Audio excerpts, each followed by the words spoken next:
To add a website to your slide, go to the Elements menu on the right, and this time, while in the iframe menu, the last button on it is the Add a link to your slide button. You can set up a link that you would like to be previewed in your slide. And remember to copy the exact full link with https www, the exact link as you would like it to be. Again, you can position the link the way you want it, extend its properties and position.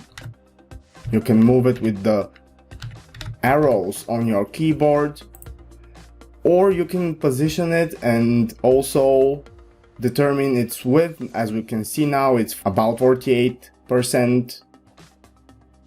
We can make it, for example, exactly 48%, and it would fit a bit more.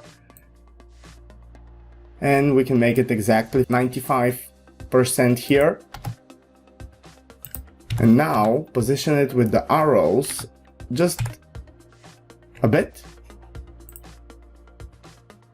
If we click on the Start and Pause button to preview it here, we will be able to even scroll the website live in the editing tool and authoring tool. If we click on the Preview for Full Screen button, again, it's practically active and responsive. You can click on the different menus, go to the different pages of the website, and so on.